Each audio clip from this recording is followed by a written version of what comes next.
convocados a estarem conosco.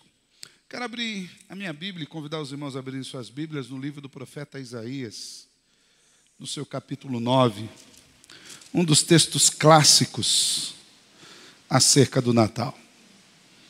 Nós temos o livro de Isaías, temos o livro de Mateus, Lucas, o Evangelho de João, no seu capítulo 1. Todos textos que são riquíssimos e que devem ser pregados durante todos os períodos do ano, mas em específico na época do Natal, eles nos trazem a lembrança dessa história, que é a história do nascimento de Jesus. E de qual importância essa história tem para nós hoje? Nós falamos aí ano após ano de como as pessoas têm esvaziado o sentido do Natal, né? Hoje, em específico, nós estamos aqui num domingo de Natal na igreja, servindo ao Senhor. Sabemos que muitos não podem vir por estarem em viagens, outros estarem recebendo parentes ou estarem na casa de seus parentes. E sabemos também que essa é particularmente uma das únicas épocas do ano em que as pessoas podem fazer isso. Mas, independente disso, nós percebemos que até mesmo nos agrupamentos públicos, agrupamentos familiares, o motivo da festa ele tem sido deixado de lado, né? Nós pouco ouvimos falar do porquê que temos luzes, do porquê que há enfeites, do porquê, qual o significado de uma árvore de Natal, por que nessa época falamos de anjos cantando, pastores em campo, sinos redobrando. Pouco se fala do real sentido desse Natal. E hoje nós vamos meditar um pouquinho, falar um pouquinho que esse Natal, ele não é algo que aconteceu aleatoriamente no tempo e no espaço. Esse Natal que nós celebramos é o cumprimento da promessa do próprio Deus, feita através do profeta Isaías. Isaías capítulo 9, nós vamos ler dos versos 1 até os 7. Vinícius bem leu 2 versos desse texto aqui, logo no início do nosso culto, e nós vamos continuar meditando nesse texto. Isaías 9, dos versos 1 a 7. Quero falar um pouquinho sobre algumas verdades acerca de Jesus para o Natal. Diz assim o texto das Escrituras: o nascimento e o reino do príncipe da paz. A minha Bíblia traz como título. Mas para a terra que estava aflita não continuará a obscuridade. Deus, nos primeiros tempos, tornou desprezível a terra de Zebulon e a terra de Naftali. Mas nos últimos tornará glorioso o caminho do mar além do Jordão, Galileia dos gentios. O povo que andava em trevas viu grande luz, e aos que viviam na região da sombra e da morte, resplandeceu-lhes a luz. Tens multiplicado este povo, a alegria lhes aumentaste. Alegrem-se eles diante de ti, como se alegram na ceifa e como exultam quando repartem os despojos.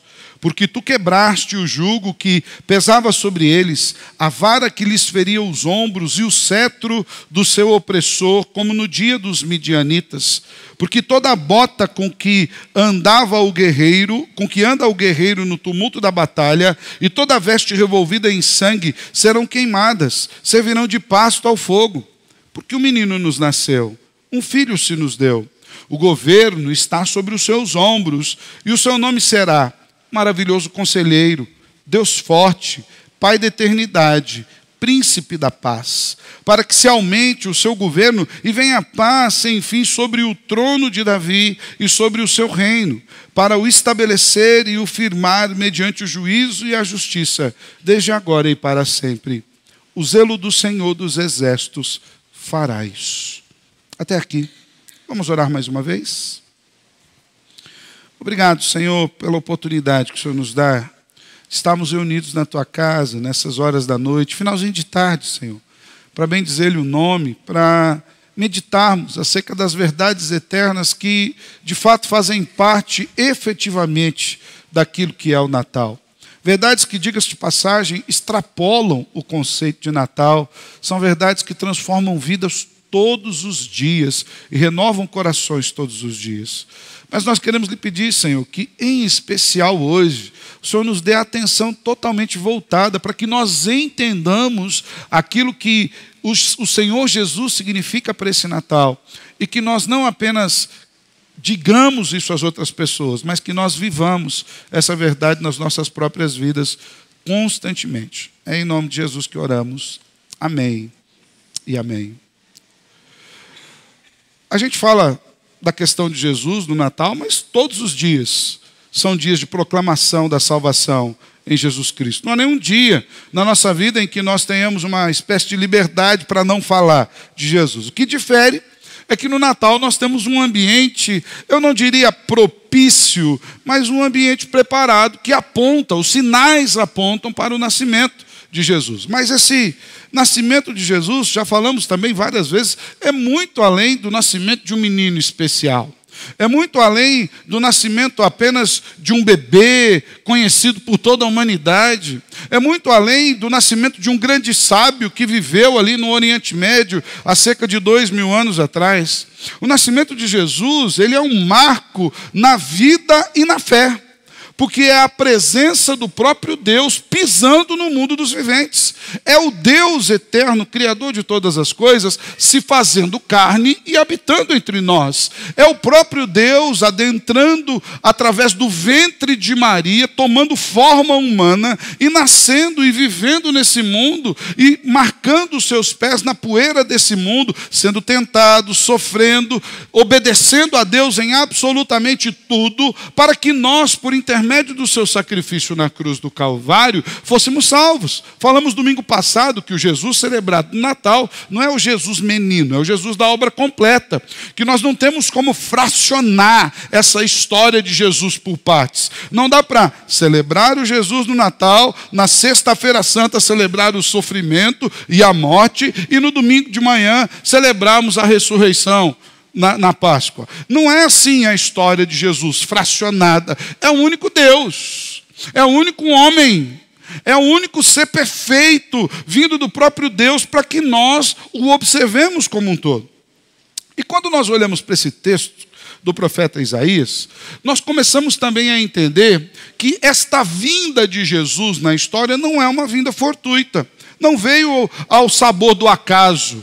Ele não veio porque era um dos meninos que nasceu naquela época e ele se destacou e por isso chamou a atenção para ele, para que esse menino fosse considerado Cristo. A vinda de Jesus, ela fora profetizada. A vinda de Jesus é uma promessa de Deus a nós. Então, quando nós celebramos o Natal, para além da vinda do próprio menino Jesus aqui, nós celebramos um Deus que cumpre promessas, um Deus que diz e acontece. O texto que nós lemos nos dá a entender que havia uma obscuridade no tempo e que precisava ser sanada com uma luz especial. Isaías aqui ele está trabalhando um contexto muito interessante, porque ele começa falando das terras de Zebulon, das terras de Naftali. Ele começa dizendo que havia uma obscuridade sobre a terra. Eu gosto de assistir filmes. Eu não sei se você gosta de assistir filmes, mas um bom filme que possa ilustrar um pouco essa realidade é O Senhor dos Anéis. Havia uma obscuridade sobre a terra, pairava a maldade sobre o ambiente, e o Senhor enviaria uma luz, uma transformação.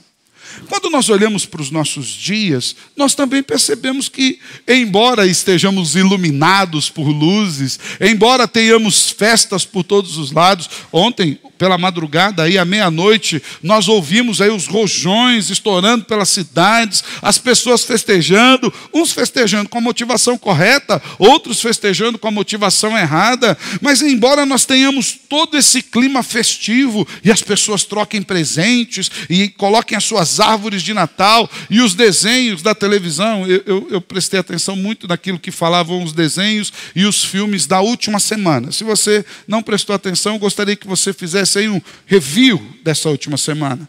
Nós precisamos salvar, a básica tônica dos filmes é que eles precisavam salvar o Natal. E esse salvar o Natal é salvar um tal de espírito bom que ninguém sabe de onde é e nem para onde vem, e para que as pessoas voltem a se agraciar com presentes. Parece que há uma bondade avulsa no tempo e no espaço. Embora nós tenhamos todo esse contexto, quando nós olhamos para a verdade de Deus, nós percebemos que o nosso mundo também vive numa obscuridade. Nós vivemos num mundo que não conhece, de fato, a Jesus. Nós vivemos num mundo que tem profanado o nome de Jesus. Aqueles que não o conhecem não têm feito a mínima questão em conhecê-lo, e aqueles que já o conhecem têm mudado o sentido do seu nome. Há pouco aqui, antes de nós começarmos o nosso ensaio, conversávamos aqui, eu e o Dani, sobre alguns aspectos que nós temos visto nas igrejas nos nossos dias, e o Dani chegou a um veredito: estamos vivendo os últimos dias, pastor. Nós estamos vivendo os últimos dias. E quando nós olhamos o cenário atual, não podemos dizer algo diferente disso. Porque embora tenhamos muitas Bíblias, tenhamos transmissões de culto para tudo quanto é lugar, embora nós tenhamos tecnologia, luzes e tudo que possa apontar para Jesus, nós percebemos que cada dia mais o mundo anda longe dos conceitos da verdade de Deus e da luz de Cristo. Então, quando nós olhamos aquilo que Isaías está dizendo, mas para a terra que estava aflita não continuará a obscuridade, Deus tornou desprezível a terra de Zebulon e Naftali, mas tornará glorioso o caminho do Jordão, a Galiléia dos gentios. Deus não vai deixar o mundo em obscuridade. Por quê? Porque a primeira verdade que nós aprendemos com esse texto acerca de Jesus é que esse Jesus que nós celebramos, ele é a verdadeira luz do mundo. Embora as pessoas gostem da iluminação das cidades, e ela é bonita para tirar fotos, né? Esse ano até um pouco menos, mas eu lembro que há um tempo atrás o povo tirava naqueles túneis, e é de fato muito bonito tirar fotos ali. Aqui em Maringá você visita Parque do Japão e as praças centrais, todas muito iluminadas. Não é dessa luz que nós falamos. Essa luz, pode notar no seu calendário aí, dia 1º, vamos lá, mais tardar dia 10 de janeiro, eles apagam. E as pessoas começam a recolher os fios, e eles guardam para que coloquem no próximo ano. A luz de Jesus não é uma luz de enfeites, não é uma luz para chamar a atenção para uma época, é a luz que transforma vidas. E essa é a primeira verdade: a terra que estava em obscuridade não vai continuar obscura. Jesus não vai passar. Jesus não vai ficar no passado ou guardado numa gaveta para que nós o lembremos apenas de tempos em tempos. As pessoas que são atingidas por ele agora vivem na luz eterna para todo sempre. Jesus é essa verdadeira luz que ilumina os caminhos tortuosos, mostrando os erros e apontando para um acerto com Deus. Eu vivi uma infância que hoje muitos poucos vivem, né? Eu confesso que até eu mesmo hoje, eu acho que eu não viveria a infância que eu vivi há um tempo atrás. A gente vivia muito em sítios aqui, talvez algumas pessoas lembrem disso, de andar para os sítios, andar às noites.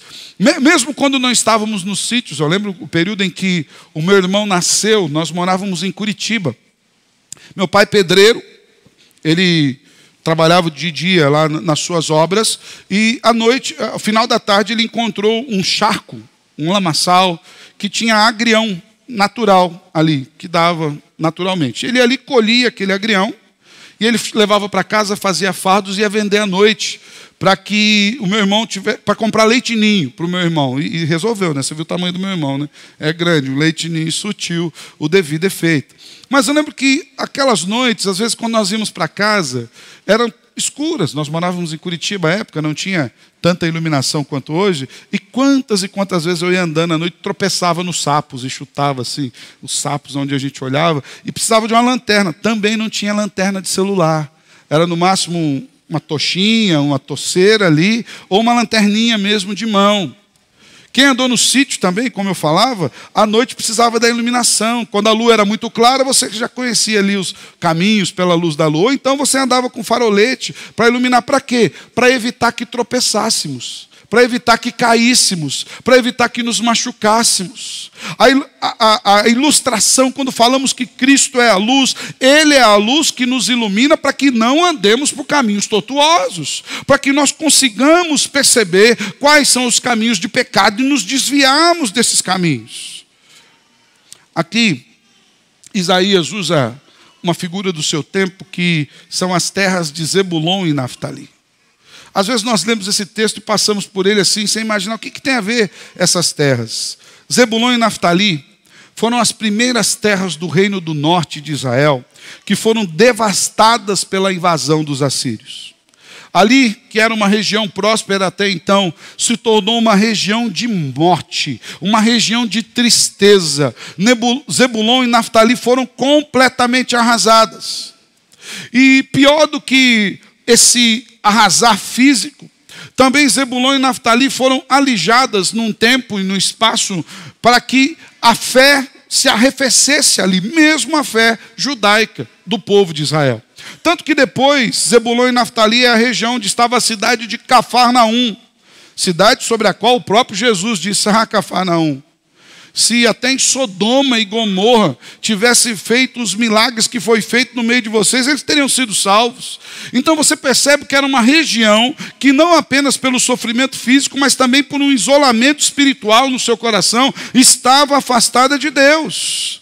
Porém, também aquela região é a região de onde está a Galileia, de onde nasceu o Salvador Jesus. E Isaías diz o seguinte, que Deus nos primeiros dias tornou desprezível aquela terra, Zebulon e Naftali, mas nos últimos dias tornará glorioso o caminho do mar, além do Jordão, Galileia dos gentios, porque daquele lugar onde ninguém pudesse esperar, terra arrasada, lugar de afastamento espiritual, Deus levantou uma grande luz. Versículo 2, e o povo que andava em trevas viu grande luz, e aos que viviam na região da sombra da morte, aquela região que tinha acabado, resplandeceu-lhes a luz. Jesus é essa luz. Jesus é a luz que brilhou na terra de Zebulon e Naftali, naquela terra que fora arrasada pela guerra, naquela terra que estava arrasada pelos seus pecados, pelo afastamento de Deus. Jesus é a luz que brilha onde nós não podemos imaginar nos nossos dias de hoje. Por isso é muito importante que nós preguemos o Evangelho com afinco nos nossos dias, até mesmo para aquelas pessoas que nós consideramos improváveis. Fala a verdade. Tem algumas pessoas que a gente fala, esse daí não vai. Eu já ouvi pessoas dizendo, pastor, esse aí nem Jesus dá jeito. Então você imagine qual era a visão que a pessoa tinha acerca daquela pessoa. Acontece, irmãos, que esse Jesus, que é a luz do mundo, ele veio para brilhar sobre a terra arrasada. As luzes que nós temos são apenas enfeites. A luz de Jesus é a transformação eterna de Deus. É a luz que tira pessoas das trevas, da morte, do inferno e do pecado e colocam no céu. Jesus nasceu naquela região marcada pela dor, onde nada poderia nascer, somente a esperança de um Deus renovador. Lembram do que diziam? Será que pode vir alguma coisa boa dali? Dali veio Jesus. É o mesmo que pode brilhar nas trevas da escuridão de hoje. A luz mostra a necessidade que nós temos de alguém para abrir os nossos olhos. A luz mostra a necessidade que nós temos de um Salvador, que venha habitar no nosso meio e transformar a nossa mente e coração. Jesus é a luz que brilha no meio das trevas do pecado, das trevas desse mundo, da destruição da vida, para transformar a realidade das pessoas para a glória dele mesmo. Essa é a primeira verdade. Então, quando nós falamos de Natal, nós não podemos deixar de nos lembrar que esse Natal que nós celebramos é o Natal da verdadeira luz. Jesus, a luz do mundo, que veio para transformar as nossas vidas. Porém, esse Jesus, com a sua luz, brilha e traz algo especial. E essa é a segunda verdade que nós vamos ver. Que essa luz brilha e traz libertação. A luz nos mostra os caminhos tortuosos e permite que nós saiamos dele. Jesus é, de fato, o libertador que viria.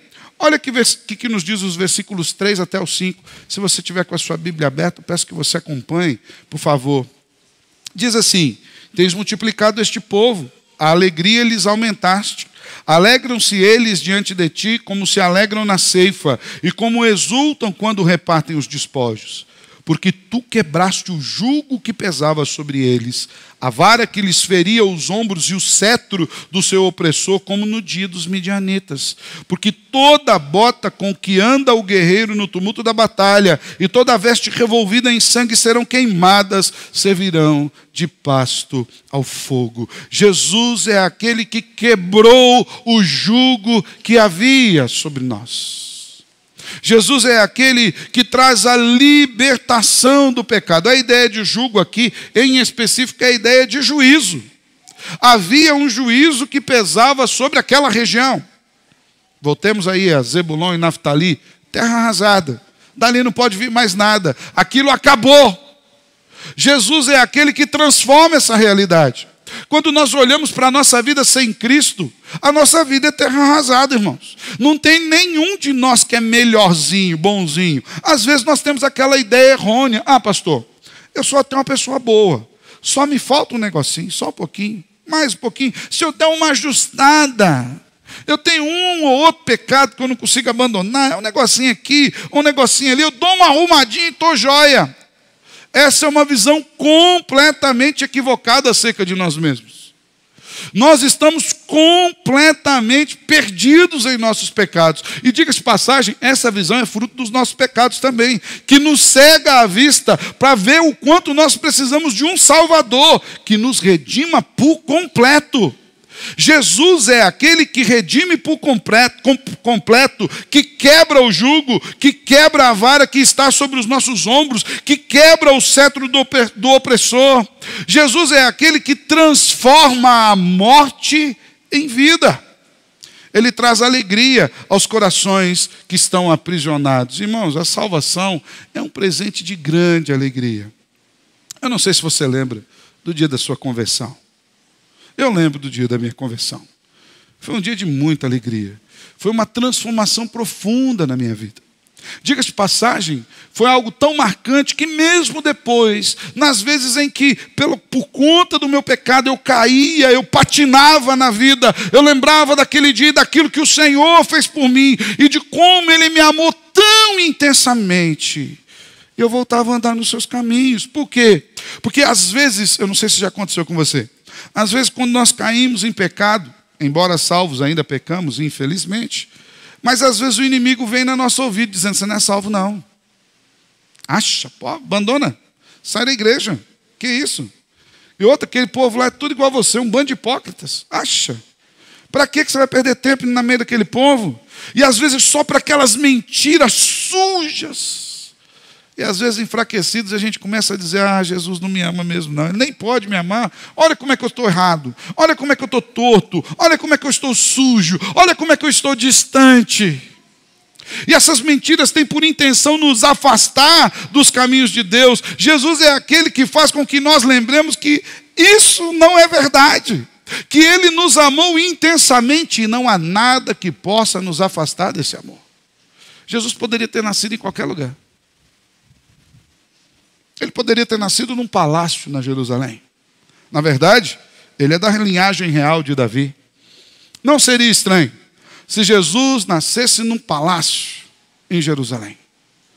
Mas ele escolheu nascer numa manjedoura, nas terras arrasadas, na região de Zebulon e Naftali, do lugar onde nada viria, para que de fato ele trouxesse, mostrasse como ele transforma as vidas. A salvação é essa alegria de pessoas que estavam arrasadas pelos seus pecados e foram transformadas pela graça de Cristo.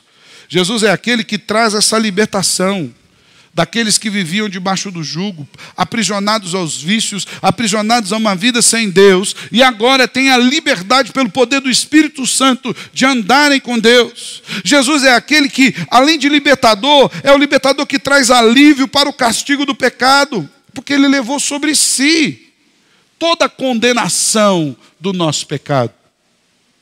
Todos nós merecíamos morrer por conta do nosso pecado. É o que a Bíblia diz. A Bíblia diz que não há um justo sequer. A Bíblia diz que o salário daqueles que não são justos, ou seja, o salário dos pecadores e do pecado é a morte. Mas a Bíblia diz que em Cristo Jesus nós recebemos um presente, porque O que a palavra nos diz é que o dom gratuito de Deus, o presente que Deus nos dá gratuitamente, é a salvação em Cristo Jesus. Nesse Natal nós temos que nos lembrar isso, que Ele é esse Salvador, o Libertador, que não apenas nos tirou das garras do pecado, mas que aliviou de sobre nós o castigo do pecado. Agora nós não mais morreremos e iremos para o inferno. Agora nós temos vida abundante em Cristo Jesus. E mais, esse libertador traz renovação e transformação. Olha o versículo 5. Diz que toda bota que anda o guerreiro no tumulto da batalha e toda veste revolvida em sangue vai ser queimada e servirá de pasto para o fogo. Toda a vida antiga, todo o velho homem será crucificado na cruz de Cristo. Todo o antigo modelo de andar, toda a servidão, todo o pecado, toda a opressão será transformada pela glória desse Cristo que é o libertador. Duas verdades vimos aqui. Jesus é a verdadeira luz do Natal. Ele é o grande libertador. E a terceira e última verdade que eu quero compartilhar com os irmãos é que esse Jesus que nós celebramos no Natal, e que o mundo deveria também celebrar no Natal, é o próprio Deus vivo que habita entre nós. Sem Jesus, nós não teríamos acesso ao Pai. Versículo 6, Isaías diz: um menino nos nasceu, um filho se nos deu, o governo está sobre os seus ombros, e o seu nome será Maravilhoso Conselheiro, Deus Forte, Pai da Eternidade, Príncipe da Paz. Esse menino que nos nasceu não é um menino qualquer. É o próprio Deus que se fez carne e habitou entre nós. Se você puder abrir a sua Bíblia no Evangelho de João, logo no seu capítulo 1, olha o que nos diz os 5 primeiros versículos, e depois o versículo 14. Evangelho de João, capítulo 1, de 1 a 5, e o 14 diz assim: no princípio era o Verbo, e o Verbo estava com Deus, e o Verbo era Deus. Ele estava no princípio com Deus. Todas as coisas foram feitas por intermédio dele, e sem ele nada do que foi feito se fez. A vida estava nele, e a vida era a luz dos homens. A luz resplandece nas trevas, e as trevas não prevalecem contra elas. E o versículo 14 nos diz o seguinte: e o Verbo se fez carne e habitou entre nós, cheio de graça e de verdade, e vimos sua glória. Glória como do unigênito do Pai.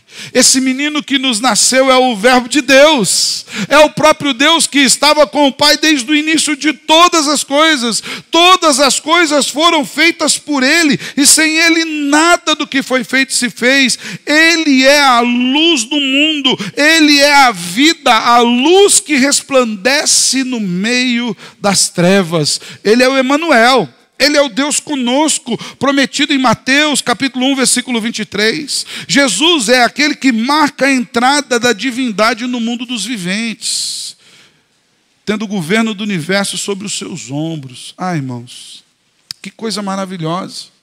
Quando nós celebramos o Natal, nós estamos celebrando a misericórdia do próprio Deus de pisar no nosso mundo, de vir sentir as nossas dores, de vir levar sobre si a carga dos nossos pecados, de vir viver a nossa vida para que nós recebêssemos de graça a vida dele. É esse Jesus que nós celebramos. E perceba que em nenhum momento ele deixou de ser Deus, mas ele viveu como homem em amor. Quando nós vamos ler o livro de Hebreus, no seu capítulo 1, versículos 3 e 4, se você puder abrir sua Bíblia, Hebreus 1, nos versículos 3 e 4, diz o seguinte: Ele que é o resplendor da glória e a expressão exata do seu ser, sustentando todas as coisas pela palavra do seu poder, depois de ter feito a purificação dos pecados, assentou-se à direita da majestade nas alturas, tendo se tornado tão superior aos anjos, quanto herdou o mais excelente nome do que eles. Ele, que é a expressão exata do ser de Deus. Jesus é essa expressão exata do ser do Pai. Ele traz consigo a esperança e nos mostra nas suas características consoladoras a orientação que nós temos para a nossa vida. Porque diz, um menino nos nasceu e um filho se nos deu. Ele governa sobre todas as coisas. Mas é interessante que Isaías o nomina. Isaías atribui a esse Jesus que nós celebramos alguns nomes. Aqui nós temos 4 nomes que Isaías atribui a Jesus. Primeiro, maravilhoso conselheiro. Segundo, Deus forte. Terceiro, Pai da eternidade. E quarto, príncipe da paz. Então, esse Jesus que nós celebramos é o próprio Deus vivo entre nós, que é o maravilhoso conselheiro. Ele nos fala pela sua palavra, ele nos fala pelo evangelho. O conhecimento do homem natural não traz benefício algum no que se refere à salvação. Jesus é aquele que nos direciona através da sua palavra, nos aponta a necessidade de nos alinharmos a vida com a vida e a vontade dele. É aquele que nos aconselha retamente nos sábios e retos juízos do Pai. É aquele que nos fala pelo evangelho palavras de vida eterna. Não é um conselheiro qualquer. Não é alguém que dá conselhos a partir de sua ótica. É o Deus do céu, falando diretamente aos nossos corações, do quanto nós precisamos dele para a salvação. Maravilhoso conselheiro, Deus forte. É aquele que venceu as forças do pecado, as forças da morte, por intermédio do seu sacrifício na cruz do Calvário. Paulo bem escreve isso na sua primeira carta aos Coríntios, no seu capítulo 15. Na parte final, quando ele faz aqueles questionamentos maravilhosos. Onde está a morte a sua vitória? Onde está a morte o seu aguilhão? O aguilhão da morte é o pecado, mas o pecado foi vencido na cruz do Calvário. Por isso nós damos graças a Deus que nos fez mais que vencedores por intermédio de Cristo Jesus. Jesus é esse Deus forte que viveu aqui como homem perfeito, como Deus completo e único. Foi a cruz do Calvário e na cruz venceu a morte e o inferno por mim e por você, para a glória do Deus Pai. E diz mais, esse Jesus é o Pai da eternidade. Algumas pessoas pensam erroneamente que Jesus passou a existir na data do seu nascimento. Ontem a Isa perguntou para mim, pai, que dia que Jesus nasceu? Falei, filha, provavelmente Jesus nasceu no mês de abril. Nós não temos a verdadeira data. E aí veio aquela pergunta básica. E por que nós comemoramos o aniversário dele hoje? Aí a primeira coisa que eu falei para ela foi, meu amor, vamos lá. Primeiro, não é o aniversário de Jesus que nós comemoramos. Né? A festa não é de parabéns para você, 2.050 velhinhas, e a gente sopra ali e troca presentes. Não é essa. Primeiro, nós celebramos que Jesus veio ao mundo. Essa é a comemoração, não é o aniversário, tá, gente? Então, assim, não canta parabéns para Jesus, não fala, hoje é o dia do aniversariante. São vários erros. Né? O primeiro que não é nem a data. O segundo é que não é isso que estamos comemorando. Estamos comemorando a misericórdia, a entrada de Deus no mundo. E aí vem a questão, pai, por que então dia 25 de dezembro? Dia 25 de dezembro era um dos dias mais importantes do Império Romano. Nós estamos falando aqui já depois do ano 300 e pouco, depois da conversão do imperador Constantino. Era um dos dias mais importantes, o dia do Sol Invicto. Era a maior comemoração do império. E agora o imperador, convertido ao cristianismo, entendia que não havia nada mais importante do que a comemoração do próprio Cristo, do Jesus encarnado, do Deus encarnado. Então ele faz uma troca, ele propõe uma troca. Na verdade, ele impõe uma troca. Ele era o imperador, não havia proposições para o imperador. Ele impôs uma troca. Em vez de que o império comemorasse o dia do Sol Invicto, ele passa a comemorar o dia do nascimento de Cristo Jesus, que, diga-se de passagem, é o grande sol da justiça, é o grande sol invencível. Então, convencionou-se a celebrar o nascimento de Cristo, dessa data do dia 25 de dezembro.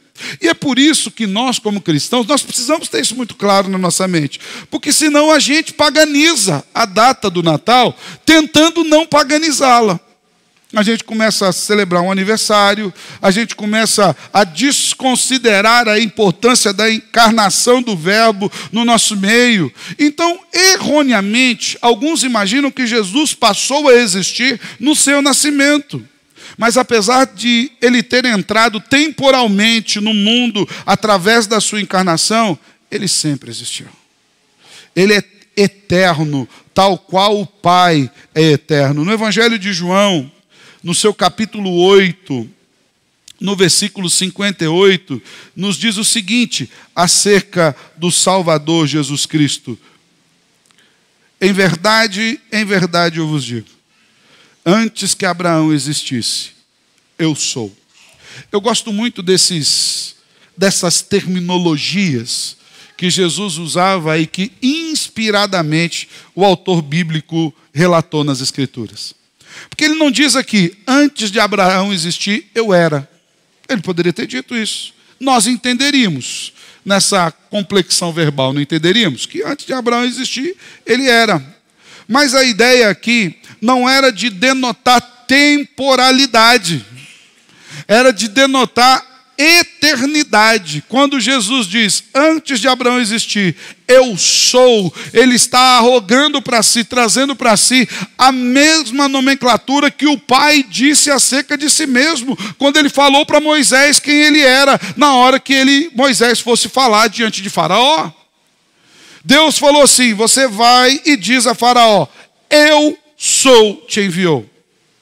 É a ideia de um Deus sempre presente, de um Deus eterno, de um Deus que não foi criado, de um Deus de quem emana todas as demais coisas criadas. Jesus é esse Pai da eternidade. Nós vimos ele temporalmente aqui, mas era o próprio Deus encarnado, Deus eterno, aquele que não tem começo, não tem meio, não tem fim, aquele que não precisa de atualizações. Mas Isaías vai além e diz que esse Jesus também é o príncipe da paz. E essa característica de Jesus está exatamente em último lugar, porque ela representa o clímax da mensagem do seu evangelho. E a mensagem do evangelho é essa, que nós estávamos divorciados de Deus. E o Senhor Jesus, na sua morte na cruz do Calvário, nos reconciliou com Deus, pagando a nossa dívida. E conforme Paulo nos diz em Romanos 5, capítulo 1, agora nós temos paz com Deus. Agora está tudo quites. Agora Deus não é mais contrário a nós. Agora a mão pesada de Deus não está mais sobre as nossas vidas, porque Ele colocou todo o peso do nosso pecado na cruz do Calvário, condenando as nossas culpas nesse mesmo Jesus. Em Cristo nós temos paz, a paz de saber que fomos aceitos pelo Pai, por intermédio da sua imensa graça. Deus nos amou, cantamos aqui. Deus nos amou, Ele nos enviou Cristo, seu Filho amado. Deus nos amou, Deus se encarnou. Quando nós olhamos ali, nos desenhos ou nas representações da manjedoura, nós lembramos que Deus veio ao mundo para nos salvar. E Ele castigou os nossos pecados em Jesus. Isaías nos mostra aqui 3 verdades muito importantes acerca de Jesus. Dessa promessa que se concretizou no nascimento do Cristo. Dessa promessa que nós celebramos no dia de Natal. Jesus é a luz do mundo. Onde não havia esperança, veio o Salvador e trouxe luz. Jesus é aquele que nos liberta dos nossos pecados. Onde havia o jugo, o juízo, houve perdão e renovação pelo sangue de Cristo. Jesus é o próprio Deus vivo no nosso meio, fazendo um novo e vivo caminho para que nós tenhamos acesso ao Pai, pacificados, perdoados, restaurados. Jesus Cristo, essa obra completa, Ele é o nosso Natal. Não apenas por conta da data que nós comemoramos o seu nascimento, mas por tudo aquilo que representa o Salvador para nós. Em Jesus nós recebemos a boa nova de que há perdão para os nossos pecados, de que há reconciliação para nós, de que pecadores arrependidos são recebidos pelo Pai, porque foram alcançados pela graça em Cristo Jesus, de que há essa salvação mediante a fé para todos aqueles que crerem no Senhor. Esse é o nosso Natal. Essa é a mensagem que nós pregamos. Essa é a nossa tarefa de proclamar. E no versículo 7, Isaías diz: para que se aumente o seu governo e venha paz sem fim sobre o trono de Davi e sobre o seu reino, para o estabelecer e o firmar mediante o juízo e a justiça, desde agora e para sempre. O zelo do Senhor dos Exércitos fará isso. Irmãos, quando nós proclamamos essas verdades de Jesus, o reino dele aumenta, não em extensão, mas porque o Evangelho vai alcançando corações, e Deus vai transformando vidas, e vai salvando pessoas, e Deus vai estabelecendo a sua justiça e a sua misericórdia todos os dias. E aqui Isaías termina maravilhosamente esse texto, porque ele termina com uma mensagem de esperança profunda. Ele diz que o zelo do Senhor fará isso. Irmãos, essa é uma garantia tremenda que nós temos, que nós podemos e devemos pregar o Evangelho, porque o Senhor continua alcançando vidas. Essa mensagem é anterior ao nascimento do Salvador, podemos aí datá-la cerca de 500 a 600 anos antes de Cristo, as profecias de Isaías. Então nós estamos falando aí de uma profecia de mais de 2.600 anos, que atingiu a mim e a você, e que vai continuar atingindo pessoas até o grande dia em que o Salvador vai voltar e nós iremos reinar vivos, santos, transformados, glorificados na eternidade com Ele. Esse é o nosso Natal. É isso que nós celebramos. É isso que nós temos que comemorar. É isso que nós temos que proclamar todos os dias, até a volta de Cristo Jesus. Que o Senhor Jesus aplique essas verdades no nosso coração. Que nós, de fato, entendamos a realidade do Natal e que nós deixemos, de fato, o Salvador reinar em nós, através de nós, para que o nome dele seja glorificado nesse mundo todos os dias, para todos sempre. Amém e amém. Quero orar com você. Feche os seus olhos um pouquinho. Baixa a sua cabeça.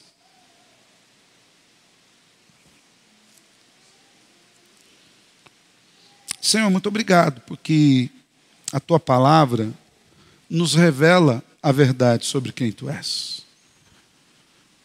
Tu és a luz que brilha sobre nós. Tu és o perdão dos nossos pecados. Tu és a redenção, Jesus.